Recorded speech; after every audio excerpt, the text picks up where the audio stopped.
right.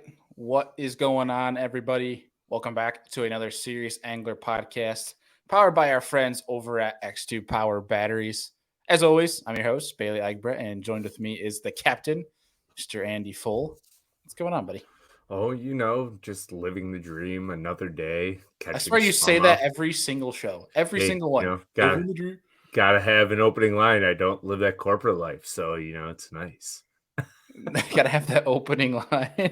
One of No, these no, days, it's no. like, this place sucks. Yeah, today sucks. No, no. Today did kind of suck though as we're Oh, recording get out of this here. because I didn't go fishing for the first time in like 10 Oh, days. boo freaking who. Yeah, but that's about it. Like Everyone everything else is listening good. wants to punch you in the face right now. Yeah, when everyone's listening to this, I will be on the water. So I will be fishing. All right, for everyone that's listening or watching on YouTube, send Andy a hateful DM if you're not fishing. If you're fishing, I'm sure you're not sending him a hateful DM. There's nothing worse than my Apple Watch and phone blowing up while I'm on the water because I Oh, am boo inclined hoo. to look at it. You poor thing.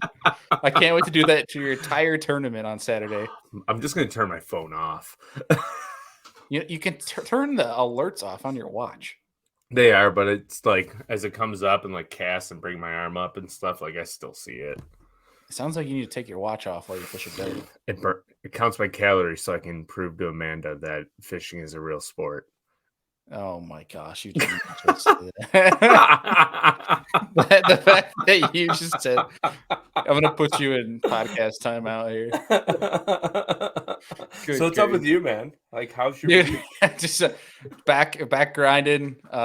Looking forward to. I was going to try to get out fishing for a little bit tomorrow afternoon if I got a bunch of my work done, but it looks like it's going to blow tomorrow. So I was like, I guess I'll just get some editing done, but I'm going to get up early on Saturday, actually, and go fishing Mr. Greg Blanchard, who came back from California. For folks who don't know, Greg Blanchard, he's a big kayak YouTube guy, as my door magically Kitty opens. ghost. Yep. He's like, who's talking in here? But yeah, Greg actually grew up in this area. So Greg's coming back. We're going to go film a nice episode on the water, go fishing on Saturday. So that should be fun. But beyond that, man, I am headed to Alabama next week. A little X2 shindig going on next week. So Andy's going to be flying solo for next Tuesday night live. So you guys will not have me for that. But we're going to have Louis Minetti on that show, who won the college bracket, who's going to the Classic. Nice. Yeah, that's going to be freaking cool. And speaking of, our guest today is going to the Classic next year. He's a fellow X2 pro. Well, we're not pros. A fellow X2 team member, we should say, because he's the pro. We're just some two jabronis sitting on a screen trying to talk fishing. I bet he's really excited for that Classic. I bet he is too. And this is actually kind of fitting because today we're going to talk about a technique that I love. And I know for a fact that I'm only on the bottom of the learning curve in trying to get better with this technique. But this guy's the master of it. He's, proclaimed, on Bassmaster Live from Zona and them saying probably the best on the Bassmaster Elite Series at this technique. And we're talking about what some call moping, but also just simply trying to use a Damiki rig to catch a fish. And it's one that I've been really diving in the past couple of years because, with this show, we work with Queen Tackle. So they have that new live Sonar jig head. And that thing's pretty cool. And seeing how the tungsten versus some of the lead heads are different with forward-facing sonar, how they show up and how you can kind of get that more smaller, compact jig head. But we're going to really dive into this with Jeff here today because who better to dive into this technique? And before that starts, Andy, anything else the folks need to know? Any days coming up that they can get out and go fishing for smallmouth or largemouth, as we will point out. Or steelhead, because it says season 2. But no, next week I have Wednesday, Thursday, Friday morning. I think I have the 17th, and that is it in October for openings. So pretty booked up here in October. November, there are a lot of days. I just have a feeling I'm going to be transitioning into steelhead mode come November because I'm starting to get a lot of inquiries for that. So we don't know how many bass days we will be doing, but I think I have like 10 or 15 days open in November. I just don't know the exact ones. Gotcha. Okay. Yeah. Well, one last thing for the folks, and we're going to bring Jeff on here. Mr. Jeff Gustafson is if you guys have not already, check out our new show on the Serious Angler Podcast Network called The Lure Lab. The Damiki Rig is actually going to be one of our shows coming up here in the next couple months. And it's going to be one where, it's once a week where we just really dive into one bait or technique for 15, 20 minutes and kind of give you guys all the nuggets, the who, what, where, when, whys of that bait. Whereas today's episode, obviously with Gussy, we are going to be just talking about how a pro and how the master of this craft utilizes it, positions it on how you position on fish when you use this technique, how to be effective with it, some of the small nuances. And Andy, I think without further ado, if he's tinkering still, he's getting ready for a big trip here. But let's bring him on, Mr. Jeff Gustafson. What's going on, dude? Good. No, I'm done with the big trips for a little bit, but yeah, I'm going out. We got one more tournament left this Saturday, coming up here in a couple days. So just getting geared up a little bit for that. I'm looking at rods. Everything was just like, I was out a couple days ago and I piled about 10 rods all together, and they were so twisted up and tangled. And I see like 3 of them have leaders like that long. They need new leaders. And yeah, I was just checking away at that. Yeah, don't you love how rods in line, like you can set them down so perfectly and all twisted up, and they will still all tangle with each other for no reason? Yeah, unless Brian flipped. And then like it looks like Brian New is like learned from them pretty good too, because they can like have all their rods, the handles are all in the exact same position all the time, and they just lay them all like perfect. But yeah, my stuff's never that nice. I think that was so when the first tournament, obviously the one that New won, I think that's literally what they said on live, because they like shot to him like on camera, I think day 3, and it was just like rods stacked. It looked like they mimicked it next to thrifts, and it's like, yeah, I wonder where he learned that from. yeah. But so dude, congrats on all your winning in the kayak game. Like, pretty impressive. Oh, thank you, buddy. I mean, it's not. You don't need to make his head any bigger, okay? I know. I don't care. You know what? If it's a 5-boat tournament or whatever kind of tournament it is, I mean, it's always hard to win. So and just to do well. So yeah, you've been doing awesome. I follow it, and yeah. Yeah, I appreciate it, buddy. I've been. We talked a little bit offline here, but my boss, who's a friend of ours, Mr. Ryan Shuckle, who I'll have to tell him to listen to this one because we're probably gonna make fun of him here for a little bit. That short guy, yeah. Yeah. We some people have been teasing him, saying that I'm gonna quit my job, go chase the kayak tournament thing for that reason. But it's fun to razz him about the fishing side. So hey, I got a funny story. Like we'll just get it on right now. So I guided for whitetails for I don't know, 12 years or so. We had really, world-class whitetail hunting around Lake of the Woods. And in 2005, him and his buddy Hans came up here. They were the first 2 guys that I'd ever guided. A mutual friend, John Janisek from Minnesota, hooked us up. And they came up here. And, like, I was very green. But, like, there were so many deer around. Like, it was, we saw a bunch of deer. And anyway, Ryan shot the biggest buck that I've ever probably had my hands on, like real live, gross, like in the 190s. And this is actually a shed from it that we found the following spring. So it was 2 years old when we found this, but that was the deer that he, it was from the same deer. And like, look at all the junk on there. Kickers everywhere. Yeah. I think it was like 16 or 18 points. He's got it in his basement, but, it was very lucky. Like it just came out on a ridge, kind of chasing a doe, and the way it all happened. But it was so awesome, and we had like a good party that night. I don't remember. Oh, I bet. I bet. Time, but so that they came up a few times after that, and we've been pretty good pals ever since. And he's done very well for himself too, for being a guy that is a pretty mediocre fisherman and hunter, and man, I love it. I'm surprised he doesn't talk about that deer every other day. Yeah, I am too.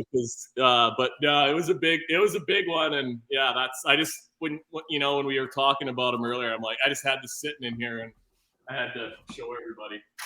That's hilarious. I'll have to bring that up to him the next time I chat with him. But yeah, it's always fun to watch you two razz each other when you see you guys in person. So, but dude, so really fast, we had Carl Jacobson on Tuesday night for a show, and he mentioned that you guys are fishing a tournament. You're going with them to the land down under to fish a derb. Yeah. Yeah, like crazy opportunity. So I listen to all your shows, but I usually listen to them when I'm pre-fishing and I'm by myself. You know, for the elite events, we don't have anyone in the boat with us, so that's usually when I listen to podcasts or some of the long road trips. But I'm going to listen to it tomorrow. But I knew that he'd been on with you guys, and we got one of the tournament circuits that he fished before he came over here. They're kind of helping us out to get us over there, and they're going to line up a boat for us to use, and basically they're making it fairly easy for us to go over there and do it. But we're going to fish 3 stages, and he might have explained this probably better than I can. I'm sure he knows what he's talking about a little more, but 3 stages of their circuit, and it's over like a 9-day period, and it sounds like it's real backcountry.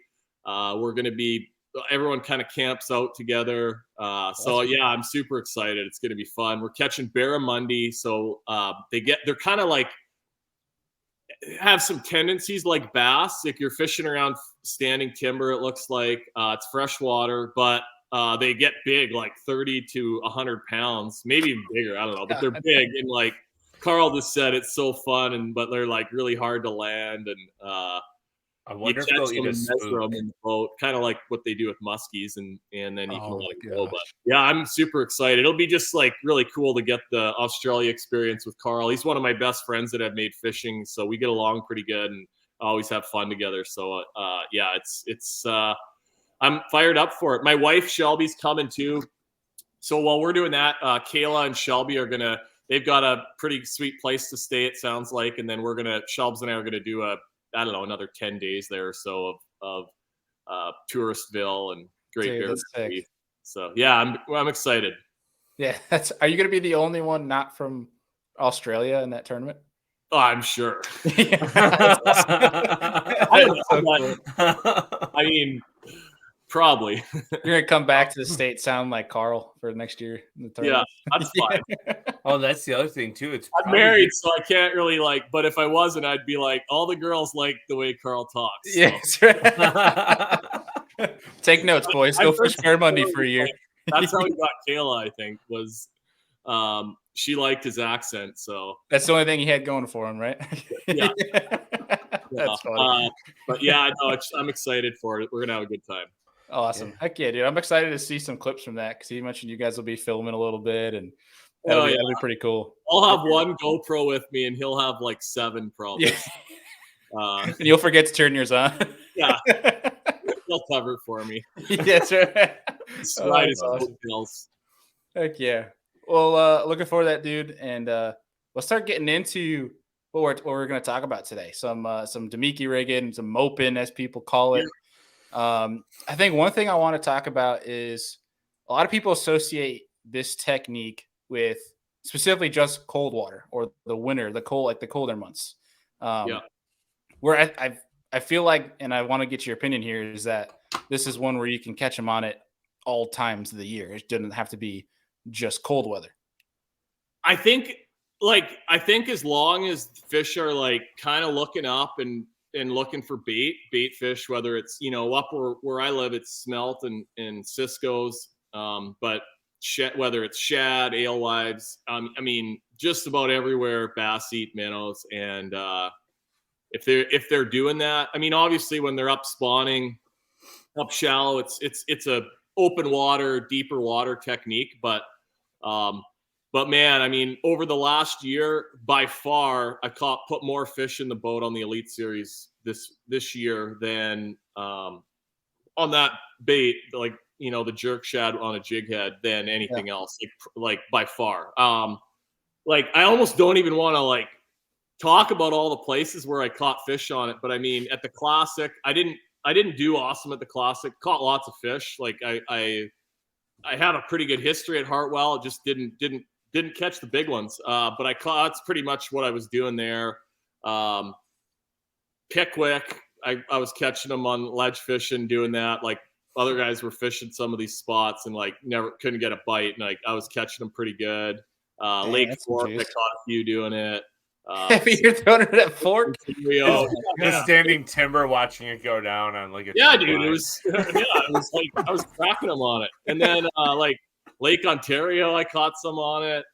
Oahe, obviously, I was catching some on it. So it was a good, I'm sure there was a couple other times. Like I always have it rigged up. The one tournament where I didn't use it was at Chickamauga, and I kind of was fishing shallow there, but watching it after, Masa or Daisuke, one of the Japanese guys, made the top 5, and like that's what he was kind of just reeling a jerk shot on a jig head around on some of those main lake bars and stuff. And I was like, yeah, I think it was Daisuke. I think it was Daisuke that was doing it. You're like, dang it! That one time I don't throw it. Yeah, I kind of had a spot or two where I think that would have worked pretty good, but yeah, you just keep learning as you go. But it's a technique that's it's no secret around Lake of the Woods and Rainy Lake where I live.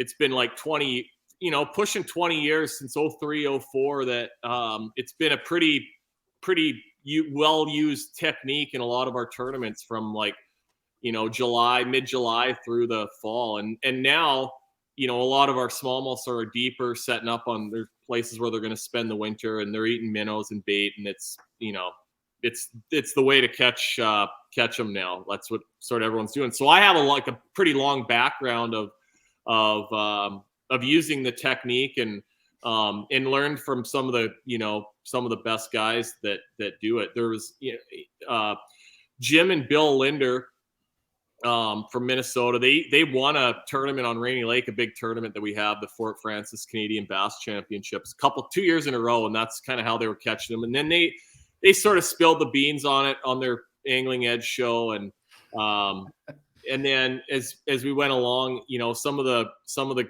really good tournament guys up here got good at it, and it's so when I got the opportunity last year at the Tennessee River to do it, it was sort of the first time in like 8 or 9, 10 years, or however long I've been fishing, where I got to use it in a tournament, and where it was like the deal, and right. it was sure felt awesome. I mean, it was there was other guys fishing around me and they were not catching them. It was just the right program that particular weekend, and so I got pretty lucky. But now with one of the things I've said to people over the past year, like now if everyone has forward sonar, it's just a technique that you're going to see a lot more tournaments get won with over in the next few years on a variety of water bodies for smallmouth, spots, largemouths. It's a pretty deadly technique. Yeah, I feel like some folks have been trying to do that with the same concept with like a drop shot, whereas with one small little jig head you're pretty much going to damn near have 100% hook land ratio if you don't have any. Yeah, like I usually use, unless it's like gin clear water and like the fish are really hard to catch. I mean, I usually use a 12-pound leader, especially in the elite events, because I want to be able to boat flip them. And, I've got some of my jigs and stuff that I use, and I'll just talk about the jigs and the hooks, because that's all important. But I don't, I usually use heavier tackle than you would think, just so I don't have to baby them. I mean, you can reel them in and get them in the boat, right? Like, yeah, that was going to be one of my questions. So like you said, you've been using it around the country from the Elite Series this past year, and like from a Hartwell to like a Lake Fork, which is timber everywhere. Is the setup the same, or did you kind of pretty much? Really? Okay. Yeah, like at Hartwell, I was using a 8 or 10-pound leader. Like those fish were a little harder to catch, and very clear water in the mid part of the lake down, especially like at the Classic. It didn't rain really a whole lot. The lake was really clear. But at Fork, I think I was using a 12-pound leader, and that's, you can kind of muscle them as much as that hook will allow you to with 12. Right. So you can't. There's no like there's no benefit to really going heavier than that, because then you're just at that point, you're just going to open up the hooks and stuff. But yeah, I mean, it's crazy how good. So that's the Smeltonator jig head that I've used forever. A buddy of mine, Brian Gustafson, makes that jig and sells it through his Lake of the Woods Sports headquarters store. And really good head, really lifelike design, good collar. But the most important part for me, it's got a Gamakatsu that's a 604, so kind of the heavier gauge wire. Yeah. And it's a really good, strong hook. And that's the one I've used for 7 or 8 years. Northland Tackle, good sponsor that I have. They've got one. They had this jig actually, 15, 20 years ago, this Mimic Minnow jig, and it was the first one that we used, and then it kind of went away, and they brought it back now with a Gamakatsu hook as well. So that one's got a 2-aught hook in it. So really nice for like the 4-inch jerk shads and some of the smaller swim baits, the 2.8, 3.3, 3.8. Is smaller hook better? Like, what do you typically want? Just it all depends on the bait that you're using. At Lake Fork, I'm using a 5 and 6 inch bait, so then I'm going up to a 3 or 4-aught hook. But that's the bait that everyone uses is the scented. Yeah, the Elastec Z-Man jerk shads, and they are scented. Yeah. It's like a Procure kind of scent on them. Yeah, when I started doing this, back in the day, like a long time ago, everyone's favorite bait around here was the 4-inch smelt power minnow. And that was a good one. It's still around. I've got hundreds of them. I hardly ever use them anymore. I put them in the boat the other day to just, have in case I was getting denied by some. But like the Z-Man baits, they sponsor me, but like, the main reason why is because I love these things so much, and some of the Ned baits, but like these jerk shads, so it's the stretchy, super tough plastic. So you can glue this onto one of these jigs, and unless pike bites it off, you don't really get snagged with them a ton, because you don't really want to let them to the bottom. So you can put this thing on this jig and a dab or two of glue, super glue, and that's going to stay on there for, you could catch 100 fish on that thing. It's incredible. And then also, if you get a bite and you set the hook or check set, and, your bait's not going to like fall down the shank of the hook. So like glue with any of these, especially the Elastec baits, if you're putting them on a jig head, glue is mandatory in my opinion. And, I always have a couple containers of it in the boat. It's your friend for sure. But the other thing, and you can keep asking questions, but I want to show people how to rig these up, just because it takes a little bit of practice if you haven't, played with this stuff before. So, I rig up a lot of them, so I'm pretty good with it, but you kind of can measure, where you want the hook to come out. And then and this goes for any soft plastic, but like the most important thing is you want it to be nice and straight on the jig. So if it's not straight, what happens, it's going to twirl, it's going to twist your line, it's not going to look natural, and you're not going to catch fish with it. So what I like to do, so I get it to that point, and then you take the plastic and you just kind of like snap it, and you see how it kind of just like slides right in there. Yeah. And that's it. And then the other thing is constantly kind of like playing with the knot, but you want the knot to be straight, nice and vertical like that, and that's going to help the jig, sit horizontal and natural in the water. And the other thing with the Elastec, like it floats. Right. I think that helps the bait, sit natural as well. Where if you have a heavier plastic, the jigs sort of tend to not sit as nice. But do you super glue the knot at all to the jig head so that it keeps that? That's not a bad idea. I don't. I should try that tomorrow. Don't. I just I've been tying that 3-tag end knot, and it San Diego Jam. You can kind of see it there, and it stays like if you get her nice and tight. I mean, it stays pretty good unless I catch a fish, or I check set or something, like it stays where I want it. But I check it all the time. But a dab of glue on there probably wouldn't hurt. Yeah, I found that because I think I'm so bad with knot names. I've just been doing something for so long. I think I looked it up actually. It was like advanced clinch or something. I think that I do. I can't remember the specific one, but I can tell you what. Like, I'll have it for one drop where it's like right the line, the tie you want, and I'll go down. I'll reel back up, and then it'll be back to the front. So I said, screw this, and I made it the way I wanted it, and then I just put a dab of glue on. I'm like, oh, this is really nice. It doesn't leave. But I wasn't sure if that would like ruin the knot or anything, but I didn't. Yeah, I don't love to play around, like mess with the knot too much. It probably wouldn't hurt it, but you maybe would want to watch, just because if you retied, you could get a sharp piece of glue stuck on the eye. Maybe, I don't know. It's something to play with when you're pre-fishing a bit. But then rod, I'm pretty spoiled getting to use the Loomis stuff, but NRX Plus, the 7-1, that's the rod that I used last year, and that's sort of my baby for this. It's not too long, because I want to be able to keep. And I mean, with the forward sonar now, you got a lot wider area, so you don't need right. have the bait as close to the boat. But it's just a nice rod for fishing vertical, and then also you can pitch the bait around and swim it around too. I'm kind of catch 50-50 now, with the forward sonar.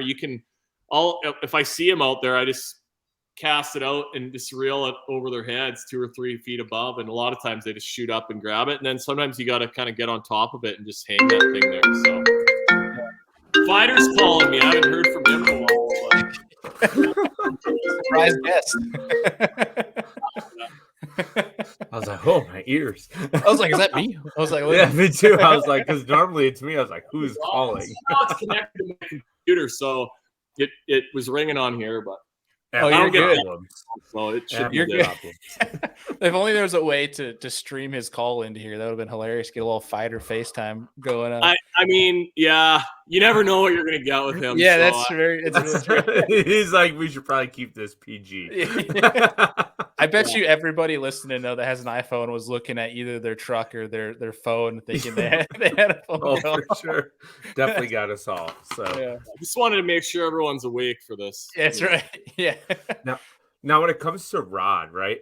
Yeah. How important is the action of the rod? Do you want something that's like more parabolic, or something that's like extra fast in the tip, so when they bite it, like the load of the rod? How important is that when you're fishing this technique? Yeah, this is kind of I would call this a heavier medium action rod. So it's a 2-power. It says extra fast medium, so it does kind of have a bit of a soft tip, and then lots of backbone in here. But it's you don't want to have too soft of a rod, and also not too stiff. Just sort of a right in between, medium fitting rod. I mean, you don't have to. I don't think you have to get too techy about it, but I mean, obviously, like these NRX rods are very nice, very sensitive, light.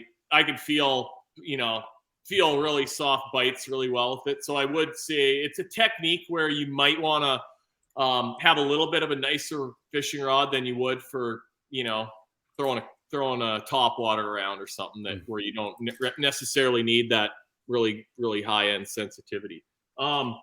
So the other jig, just while I've got them out, this is a Smeltonator one as well with a little underspin on it, and it's nice because it doesn't have a huge gaff hook on it. It's got the same gammy hook, a kind of a small blade, and I've caught a lot of fish on that this year too. And just same deal, putting the same jerk shads on there. 4-inch a lot of the time, 5-inch if I'm feeling like I'm going to catch some big ones, or if the bait are a little bit bigger.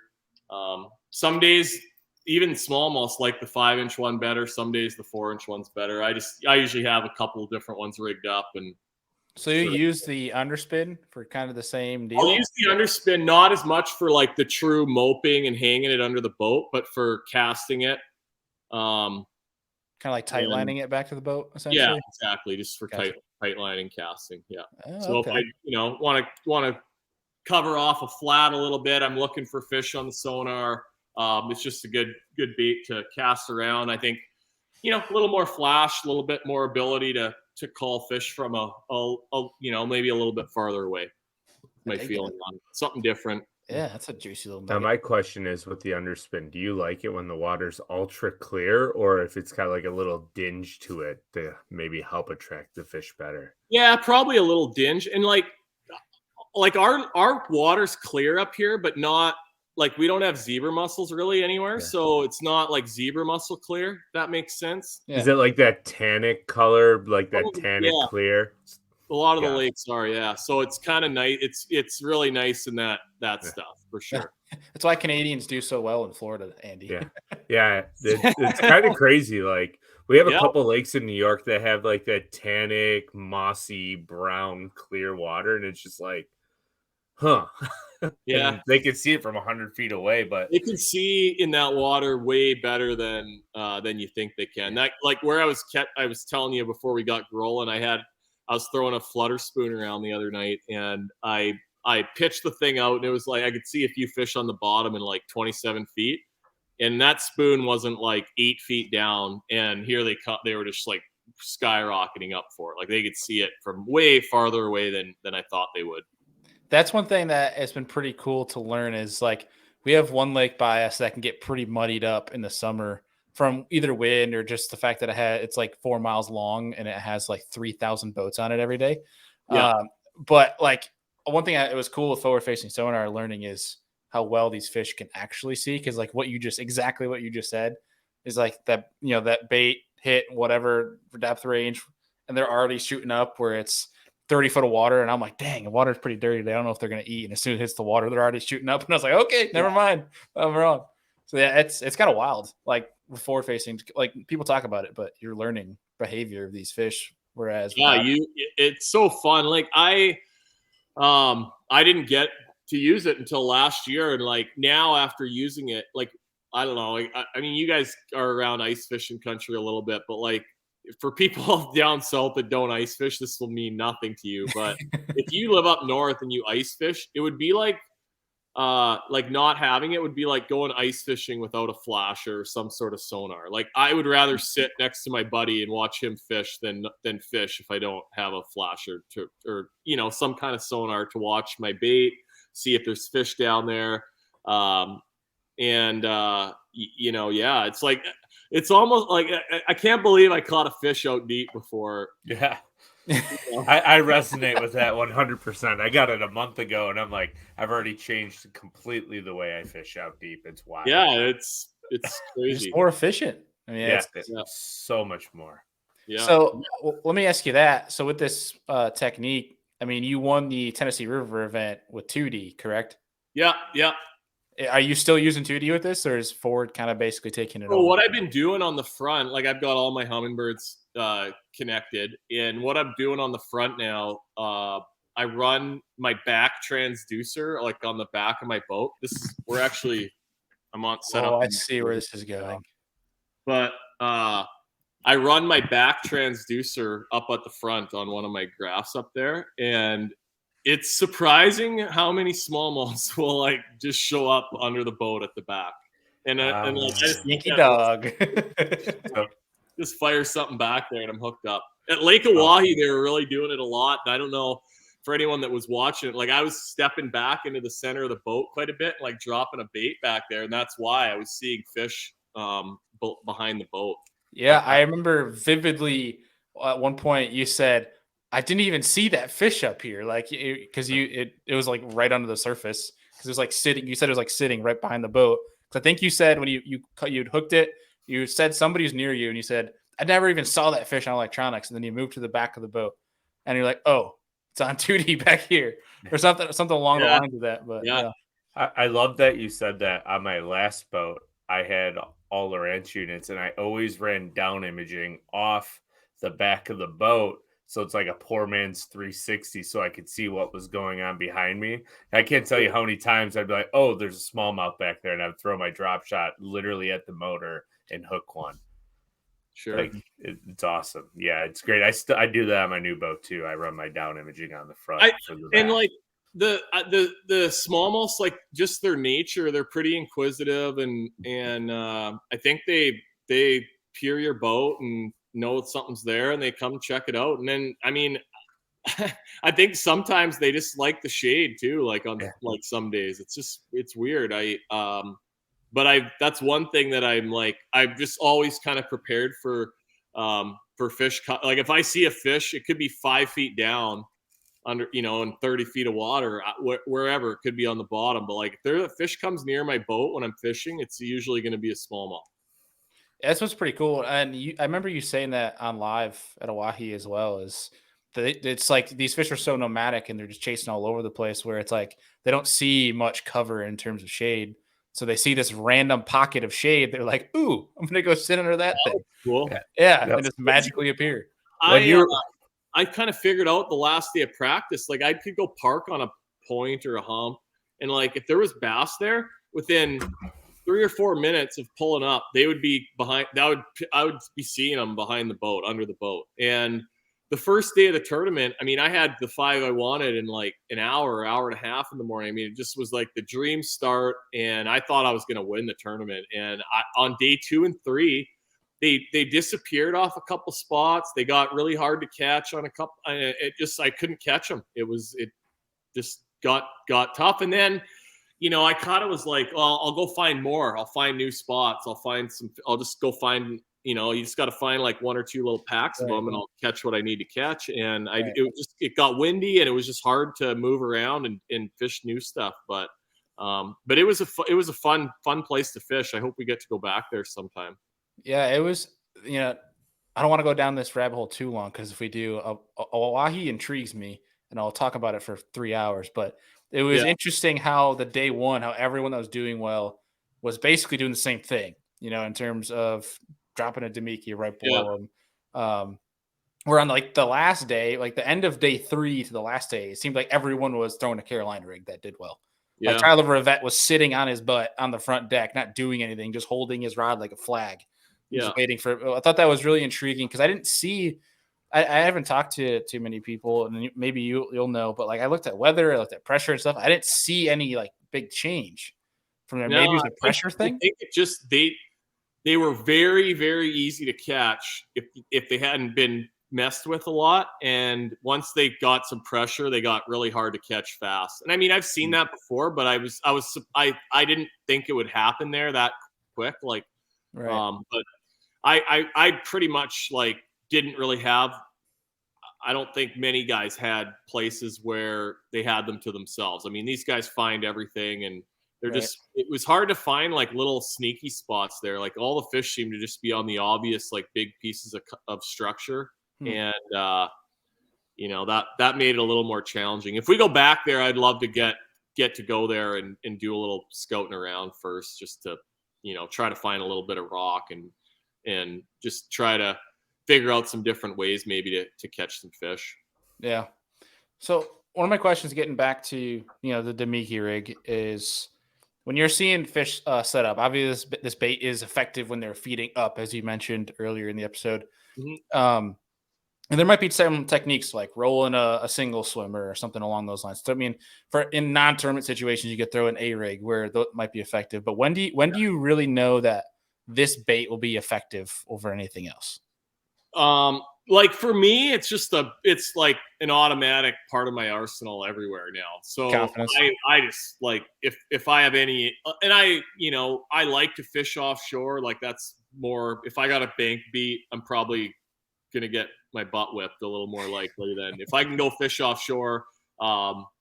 Usually I'll, hang in there a little bit better, but yeah, for me, it's like a lot of places where people would throw a small swimmer, swim bait. I would throw the jerk shad. It's just a little bit different look. It's a little more subtle. And then, having the forward sonar, I mean, they can see it just fine, and a lot better than you think they can.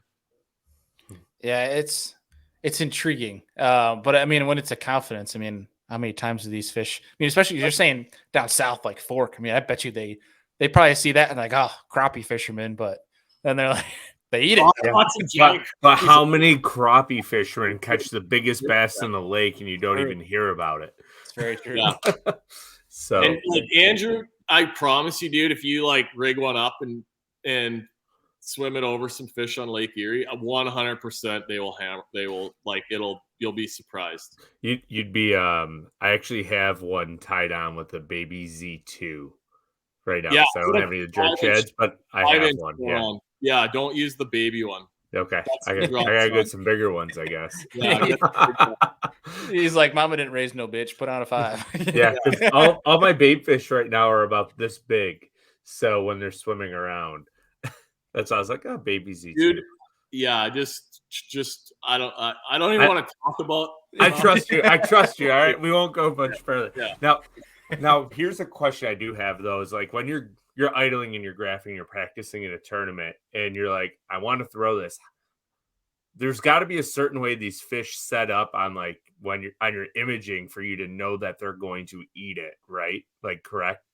Am I correct in that statement? Or it's just if you find fish and bait fish around, you're like, yeah, like I don't think about it that much. Like okay, there's a high spot on the point or this hump or whatever, or I see some fish.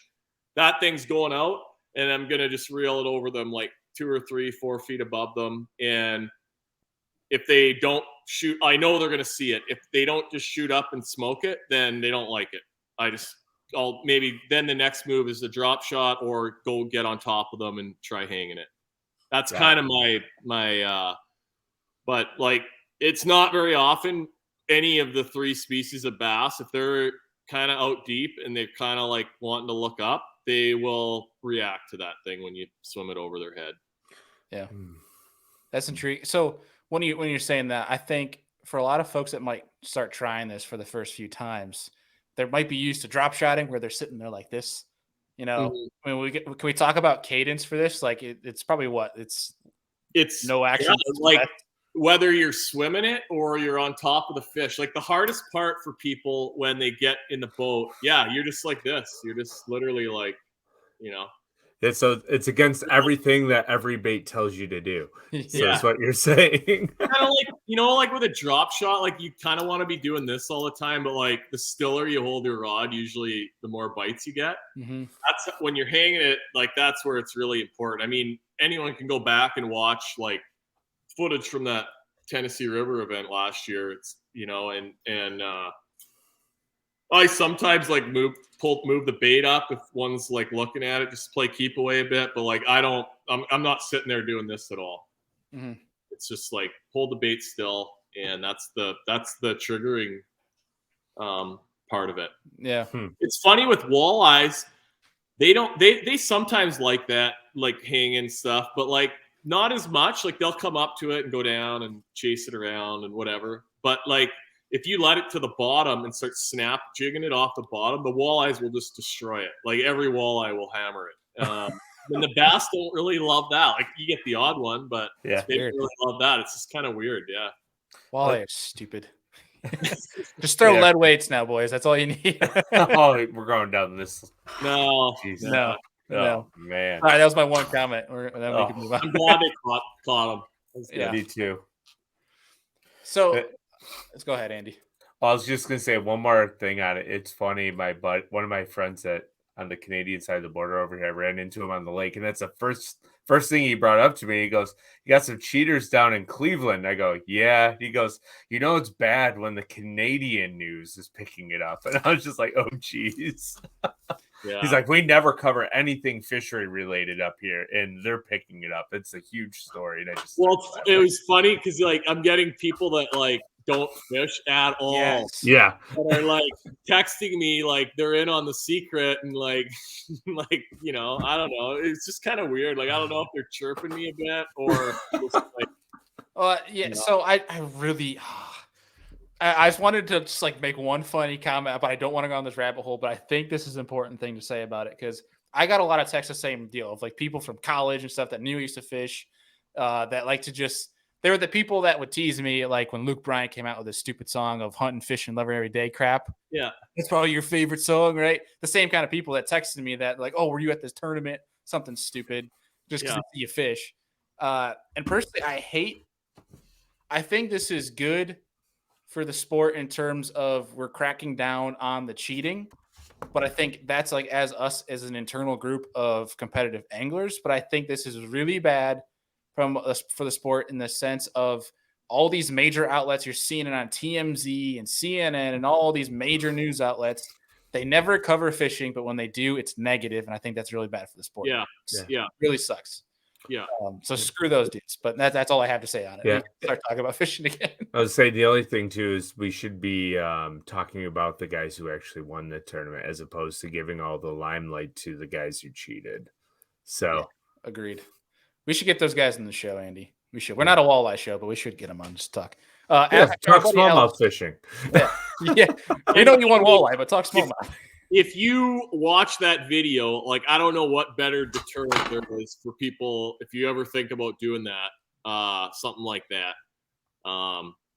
You're going to piss a lot of people off that, that are probably your friends. And I mean, the tournament fishing community is pretty small. And I think, for the most part, we all have that in common, that we love to do it. And I mean, I think 99% of the competitors across North America, never consider cheating, but it just, Yeah, that's the really crappy part about it is when I was on Ike Live this past weekend and we had the tournament director on, and one of the things he said was it's not even that the fact that people are pissed that they cheated. It's more that he's pissed that this is taking away from all the anglers that are working hard and doing it the right way. And then there's your anglers that aren't even in the trail that look up to these anglers and are aspiring to be up there. And then like, oh, this is what happens. I don't want to do this. And now we're losing anglers and participation,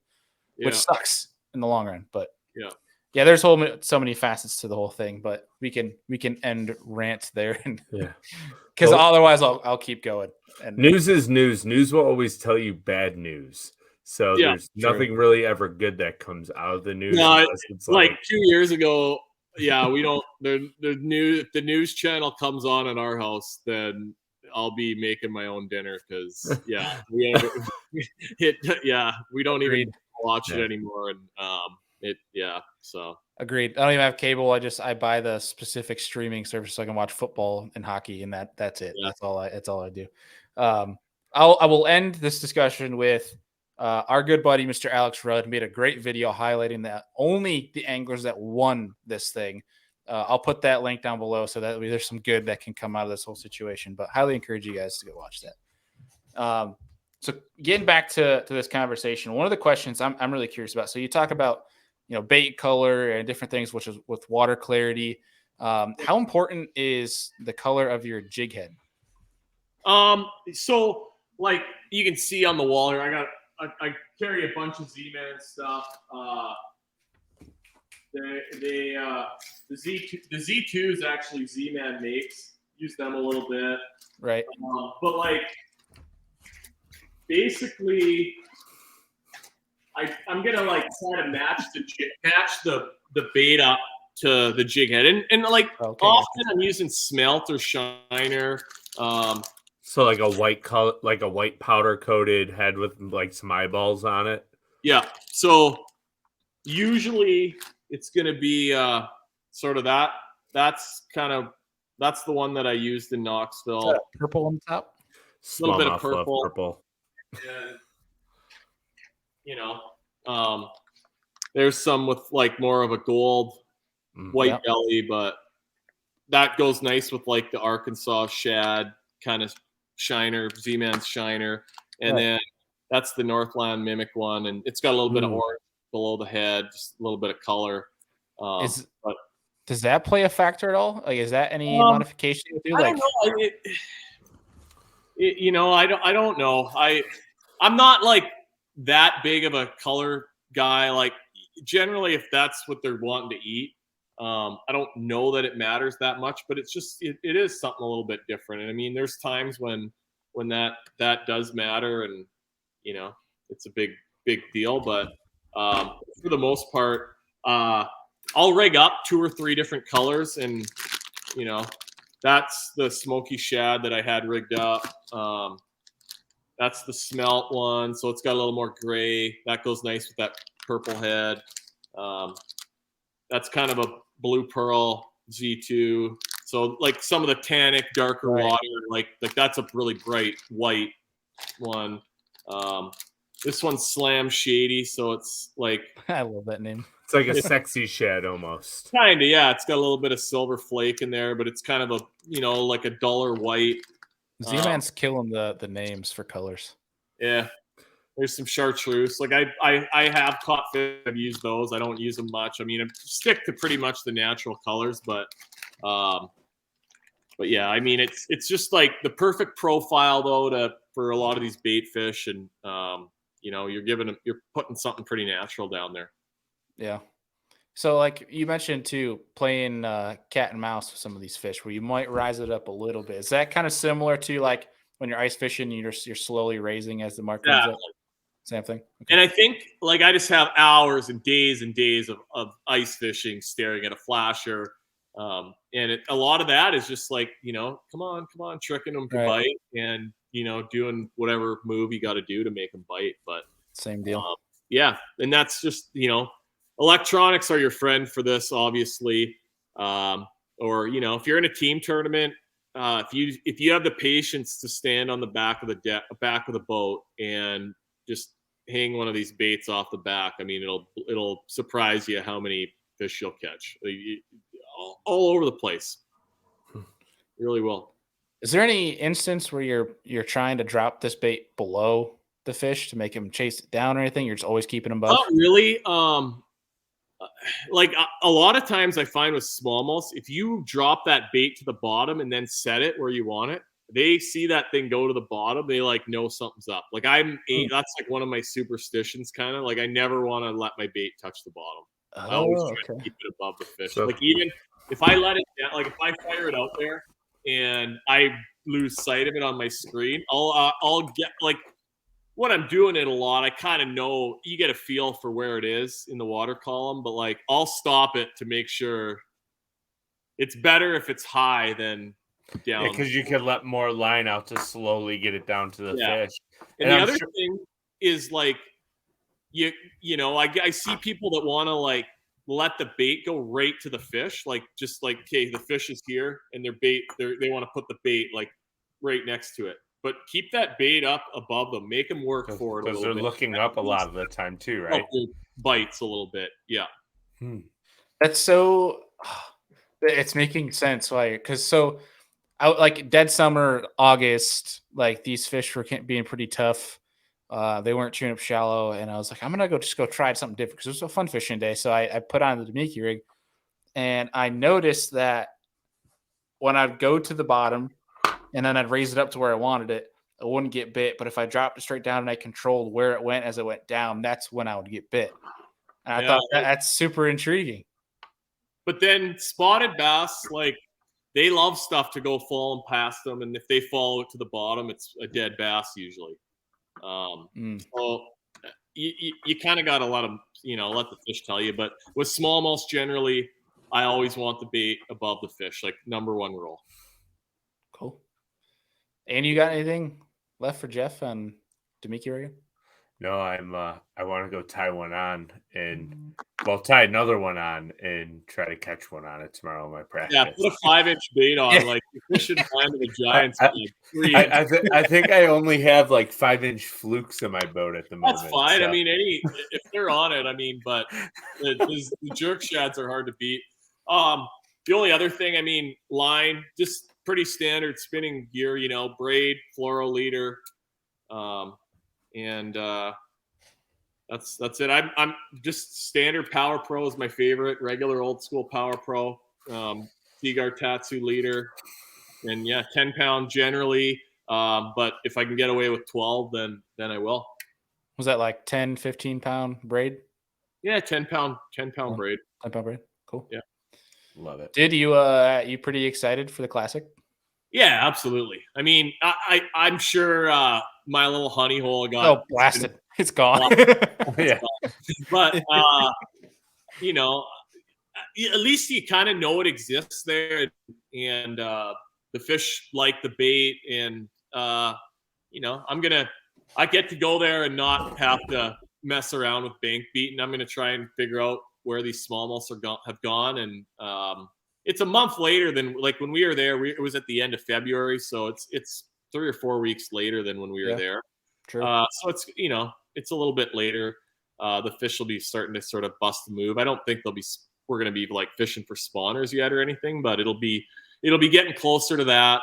But I mean, obviously, like I've been lucky. I've made the classic all 4 years I've been fishing, but like I know how hard it is to make it and like how special it is. So it's I really enjoy the week. I take part in all the activities, and I mean I see you all over the place, Bailey, and it's just it's amazing to be part of it. So I just as long as I get to go, you just try to enjoy every minute of the week and trying to and like when I get to go fishing, like that's fun.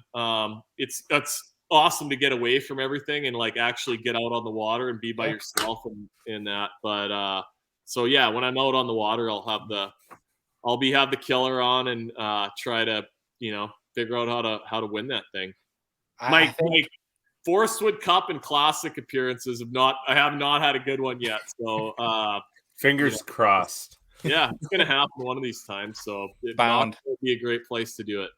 Heck yeah, dude! I'm looking forward to this one because everyone says how wild Knoxville Classics are, and I've only seen them on TV, so I'm pretty pumped to be around that atmosphere. Yeah, it was fun, and I was there in 2019, kind of as a spectator, and it was super fun. Very well, big crowds, and Knoxville's a fun city.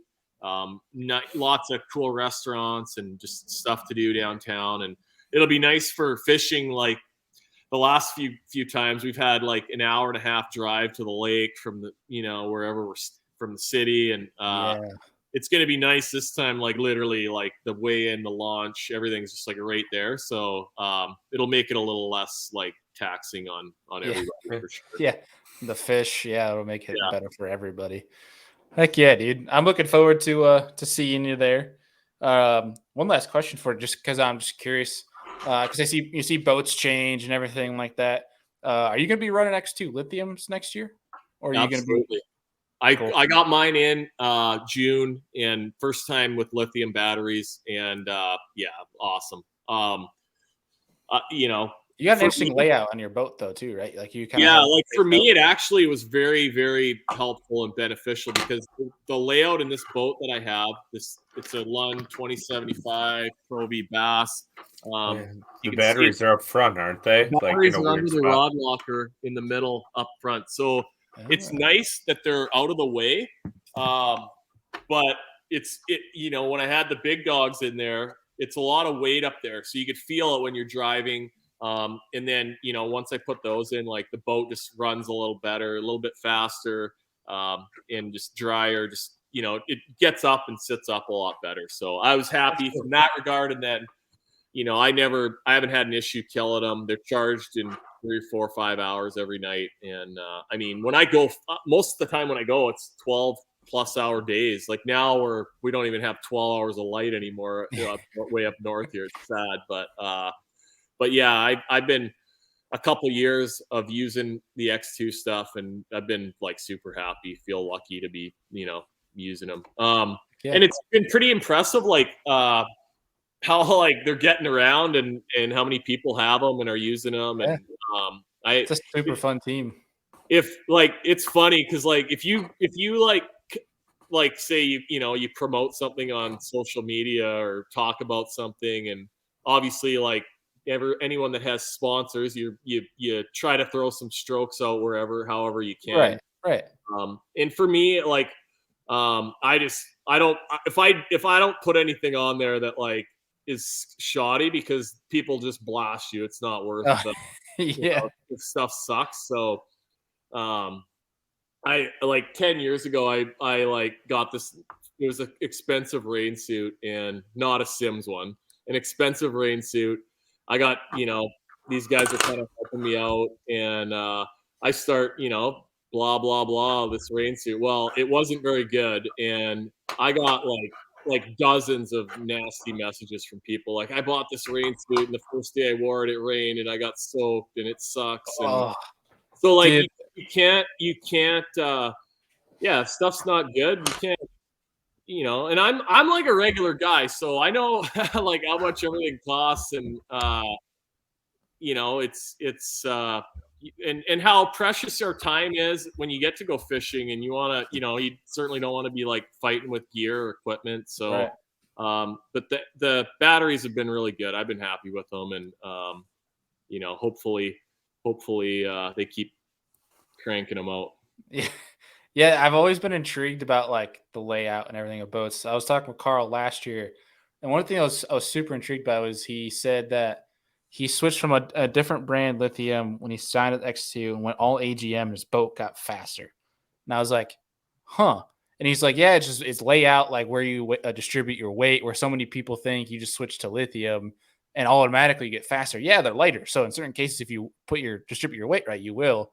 It was just super cool. I mean, I know he's switching to lithium this year, but it's like that conversation of it has since intrigued the hell out of me. Of Well, that small a lot of boats, and mine included, the weight in the back is good. It just helps the bow get up, and it's a misconception a lot of people have that you got to get as much weight as possible out of the boat. And I mean, some boats for sure that's you do, right. but generally, like these tournament boats aren't necessarily made for like just going fast. So yeah, some weight in the back's usually good. I know when my live wells are full in the back, I go like a mile an hour faster than if not. I think it just kind of helps the boat like get up a little bit. Right. Andy, you got anything left for Gussie before we let him go? No, I'm super intrigued to finally catch a fish on the Damiki rig. So I'm gonna try it. I'm gonna try it again. Yeah, well, I'll be watching your Instagram this weekend, and I better see a nice picture with a 5-pounder and a jerk shad. Pressure's on. Yeah, I got to see if my local Cabela's has some. So I don't know if they do. All right. Well, there you go. I got some. I got some. You can have some. You can take a couple back to mine. I'll stop over tomorrow. Yeah. So, all right, I got one question for you. All right, this is kind of spur of the moment before we let you go. Another chuckle. Give me another chance to rip chuckle. Oh, the floor is yours. If you want to do that? The floor is yours. I don't have to ask any question. Just let it rip. But I was going to ask you this because you're going to Australia with Carl here, and so here's the question: if you had to choose somebody to go to, say, Australia and live off the land, survive, you don't have to pick Carl or anybody, so there's no pressure there. But what person are you going to bring if you want to survive in Australia, like in the wild? Probably Seth. Just like because we get along really good. Like we fish some tournaments together, and we get along. Like we just get along good. He could shoot every duck that he sees, and I could catch some fish, and we'd probably make out okay. He's got some spiders crawling in the stash. Yeah, I mean, yeah. It's just he's very easy to hang out with and be around. He doesn't, there's just no complaining, and just go with the flow. We'd probably do fine. And if I was picking someone to fish a tournament with, he'd be right at the top of the list too. I'd say that's a wise choice. Carl too. Like Carl's a super good fisherman. For a lot of people don't realize for him, he didn't grow up like bass fishing his whole life like all of us. I mean, he just came over here and like, okay, this is what we do. And, yeah, that's right. So he's had to learn a lot of things the hard way that you might have learned, like as a teenager, just fishing growing up. So, yeah. But I've learned so much from that guy, like just cool knots and, like tackle stuff, and he's a super good fisherman, and I'm excited that he made the classic for sure time too. He's gonna first one on a show there. Heck yeah, that's gonna be sick. Well, dude, we appreciate you taking time out here to school us all on the Damiki rig, something that probably the best in North America on, if I had to say so. I'm sure you'll say there's some of your Canadian buddies, but yeah, there's lots of. I mean, you're gonna see on like the pro stuff more anglers like utilizing that technique in the next few years, like places that are surprising. Well, Christie basically won Hartwell on it. Yeah, like, I mean, in a way, yeah. He's caught a lot of his big ones flipping a jig around the docks, but that's how the first day, you know, when there wasn't as much camera action on him, I know, but yeah, he was, and he's super good on his electronics and the forward sonar too. Like way, you know, the perception of him is that he's just like this shallow water, and he's an incredible caster. He's very good at everything, but he can fish out deep just fine too. The thing that has made me happy the most out of 2022 is Jason Christie making a YouTube channel. Yeah. Because it's actually some damn good stuff. Like because you're getting inside his brain. Because it looks like what it is basically he hired somebody to get a camera, shut up, sit in the back, and let him just talk his mind. And I've loved every second of it. Yeah. We actually, so my wife Shelby and his fiance Shanna met last year, hit it off, and we actually stayed with them for most of the tournaments this year. So awesome. I didn't know him really at all before this year, other than, you know, talking to him at the ramp or in the bag line a few times. But yeah, sharp guy, very, you know, learned quite a bit from him just from being around him, and good dude too. Heck yeah. Well, dude, we appreciate you taking time out. Always a pleasure. Looking forward to seeing you here probably, you know, whenever the ice, well, actually, you'll be headed south while there still is ice up by where you're at. Yeah. So I'll look forward to seeing you in a few months. But again, always a pleasure, dude. Thank you for joining us tonight. Yeah. Okay, boys, keep cracking out the good stuff, and I'll be in touch with you guys, and keep doing your thing. All right, boss. We'll be talking to you. Take care, boys. Hey, you too. So, Andy, you gonna go throw a Damiki rig first thing tomorrow? Yeah, you want to bring me some sun and jerk sheds? No, you can bring your butt over here and grab them. Why is it always me coming to you? That's get out of here. I come over there too. Get out of here. 3 times. What are you tallying on the wall? No, How many times no, I come to your house? Bailey's come 3 times. No. I don't know. I'm just throwing a number out there, but it's probably 3, to be honest. But I'm good at remembering these things. You petty little sucker. And for folks listening, this is inside the head of me and Andy and how we communicate. Yeah, pretty much. We bicker all the time. But it's all in good faith. Like it's all good. You should hear some in the water. You should hear some in the water. Oh God, you don't want to hear me on the water. Like my head goes 90 different places in 30 seconds. Yeah, like well Andy will catch like a 5-pounder. I'll catch like a 4. And they'll sit there and goes, I think we should move. I'm like, dude, we literally just caught 2 good ones. We're staying here. or like we'll crack 2 giants and I'll just pick up something completely different. Yeah, and I'm like, I'm not feeling it. Yeah, you'll do that, and then you won't catch anything on it. He goes, fine, I'll pick that back up. Picks it back up, catch another big one. Yeah, I probably shouldn't have put that down. I'm like, well, okay. You just never know. But then there are times where I've set the bait down and then started catching them because I'm like, no, this ain't the deal. Like after 2 casts. So, yeah, that happens all the time. It's funny. Yeah. Yes, that's why we work well, my friend. Yes. No, I'll probably swing by tomorrow if you're free. So at some point. Nothing to do. Nothing to do. I'll be working and editing all day, trying to get more videos out on the Be the Fish YouTube channel. Finally got day 2 of state championships up, which was things got a little spicy in that one. So if you guys want to check that out, link in the description. Are you going to be filming your tournament? I filmed my first practice day so far. I haven't decided if I'm going to film tomorrow or not, but I do plan on filming Saturday. Heck yeah. So, well, if you guys have not already, subscribe to the Full of Fishing YouTube channel. It's also down in the description. It's Andy's YouTube channel. Go support him. But if you've not already, check out the new Lure Lab podcast on the Serious Angler Podcast Network. That thing is freaking sweet. That's going to be our episode for Saturday morning, 6 a.m., a topwater episode. It's going to be 15, 20 minutes on straight topwater walking baits. That's going to be pretty dang cool. Follow Lure Lab on Instagram. Everything Lure Lab wise is, again, as we've said earlier in the past, 3 different selfless plugs here. The link is down below in the description. And I think, Andy, beyond that, I am looking forward to going fishing Saturday with Mr. Greg Blanchard. That's going to be a lot of fun. Hopefully we crack them. I think with temps falling, we're probably going to crack them. You can see literally we got a little subtle cold front come through. Subtle. Today was 70. Tomorrow's going to be 46. Yeah. 46. It's going to be awesome. Subtle. They're going to chew. They're going to chew. They're going to chew tomorrow. Saturday and Sunday might get a little funky because it warms back up. But tomorrow, I'm actually worried, like thinking in my practice strategy, I'm like, tomorrow we are going to crack them, not trying to crack them.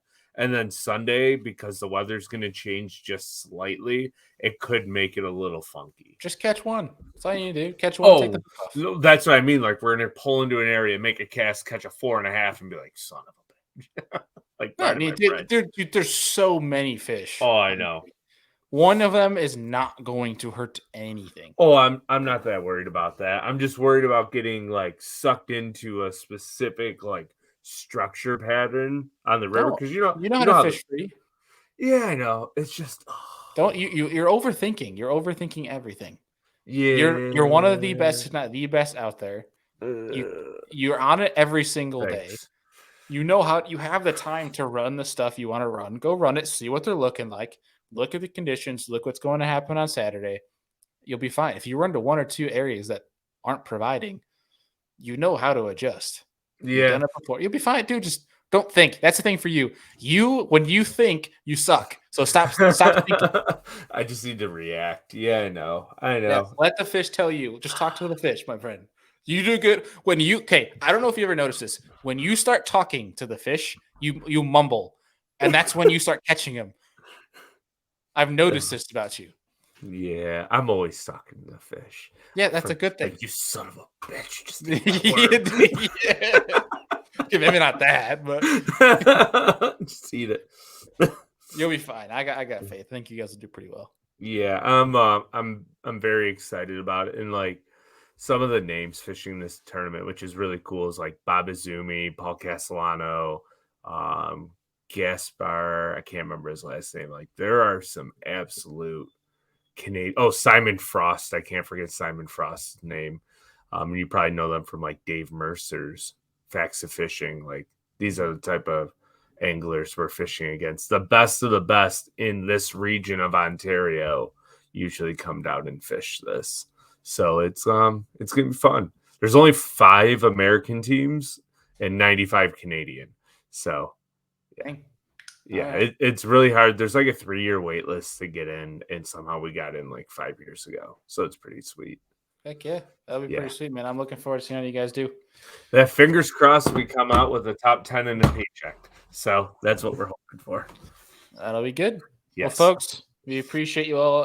If you're listening, please give us a rating review on whatever application you are listening from. If you're on YouTube, please like and subscribe. Appreciate you all. Andy, we'll see you on Tuesday. I will not see you. I'll be out. But Andy will see y'all on Tuesday.